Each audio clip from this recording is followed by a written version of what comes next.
Boa noite a todos. Hoje vamos falar sobre direitos fundamentais de quinta geração ou dimensão.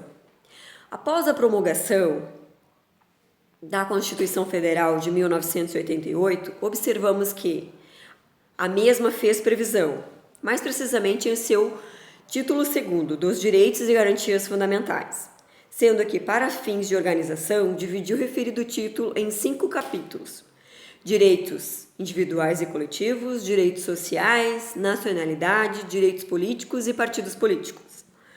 Os direitos fundamentais não surgiram simultaneamente, mas aos poucos em consonância com a demanda de cada época, motivo pelos quais os estudiosos costumam dividi-lo em geração ou dimensão, conforme sua gerência nas instituições. Afirma-se que esta divisão está amparada no surgimento histórico dos direitos fundamentais, sendo que a parte da doutrina tem evitado o termo geração, trocando-o por dimensão. Isso porque a ideia de geração está diretamente ligada à de sucessão, substituição, enquanto que os direitos fundamentais não sobrepõem, não são suplantados uns pelos outros. A distinção entre gerações serve apenas para situar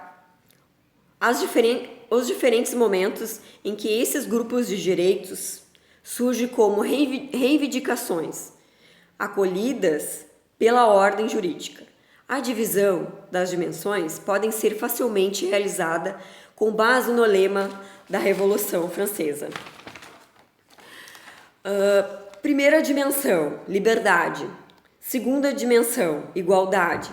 Terceira dimensão, fraternidade. Hoje podemos afirmar que existem os direitos de primeira, segunda e terceira geração ou dimensão, sendo que ainda existem doutrinadores que defendem a existência dos direitos de quarta e quinta geração ou dimensão. Desde já, vale a pena ressaltar que a divisão de tais direitos em gerações ou dimensões é meramente acadêmica, uma vez que seus seres humanos não podem ter seus direitos divididos em gerações ou dimensões, sendo que referida divisão diz respeito somente ao reconhecimento dos mesmos em momentos históricos e específicos. Olá, hoje eu vou falar um pouquinho sobre Paulo Bonavides. Ele é um destacado jurista brasileiro, lecionando por 3 décadas na Universidade Federal do Ceará, onde é professor emérito desde 1991. Um dos constitucionalistas mais respeitados do país, é autor de, dentre várias outras obras, Ciência Política e Curso do Direito Constitucional, 2 das doutrinas mais tradicionais do pensamento jurídico brasileiro. Iniciou seus estudos jurídicos em 1943 na Faculdade Nacional de Direito da Universidade Federal do Rio de Janeiro, onde bacharelou-se em 1948. Durante a graduação, cursou também a Harvard University, entre 1944 e 1945. Começou sua carreira docente em 1958 como professor do ensino médio na disciplina de Sociologia no Instituto de Educação Justiniano de Serpa, prestando seus serviços como concursando de 1951 a 1958. Nos anos letivos de 1951 a 1952, fez-se professor do Seminário Românico na Universidade de Heidelberg, na Alemanha, e no Brasil começou a lecionar no ensino superior em 1956, como professor assistente de Introdução à Ciência do Direito na Universidade Federal do Ceará.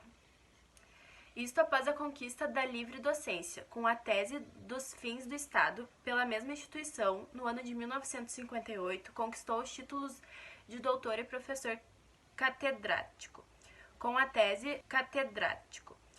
tese do Estado Liberal ao Estado Social, e passou a ministrar a disciplina de Teoria Geral do Estado, quando da criação do mestrado em Direito da Universidade em 1978, passou a ministrar a disciplina de Filosofia do Direito. Também foi professor visitante de uma universidade em Tennessee e na Universidade de Coimbra.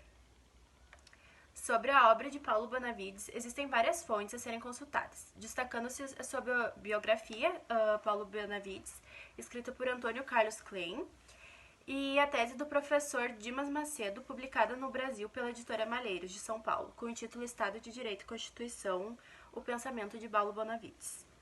Sua influência no pensamento jurídico nacional e internacional o levou a inúmeras condecorações, sendo doutor honoris causado pela Universidade de Lisboa, Universidade Federal do Rio de Janeiro, Universidade Nacional de Córdoba, Universidade Inca Garcilaso de La Vega e a Universidade de Fortaleza.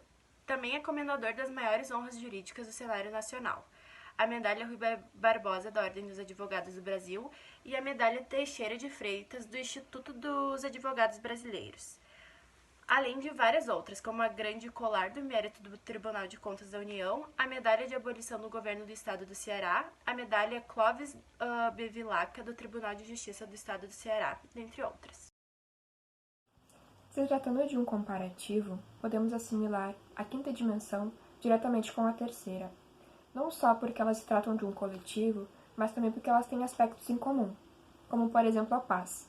A paz é um bem coletivo, uma ação e uma ideia que se trata de um bem mundial.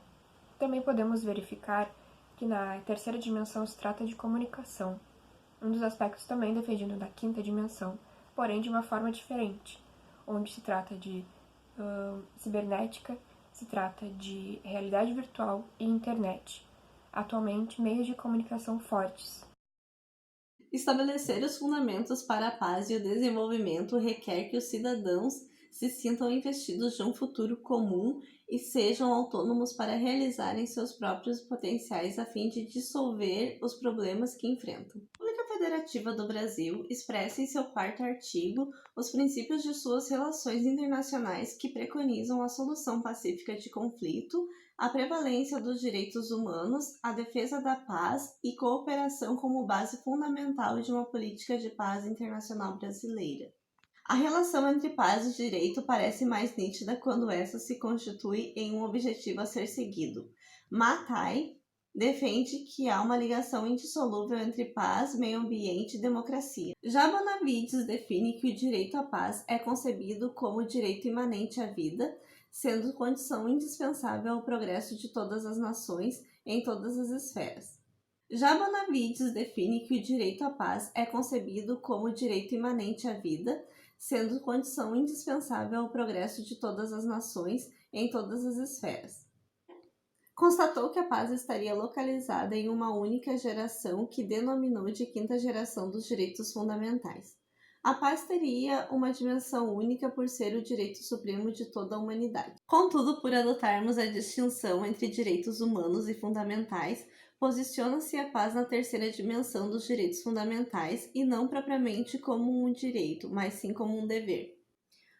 O direito de paz existe no plano internacional e o dever de paz estaria presente tanto no plano internacional quanto no interno dos direitos humanos e fundamentais, conforme a obrigação fundamental estabelecida pela Declaração dos Direitos dos Povos à Paz, contida na Resolução número 39 da ONU.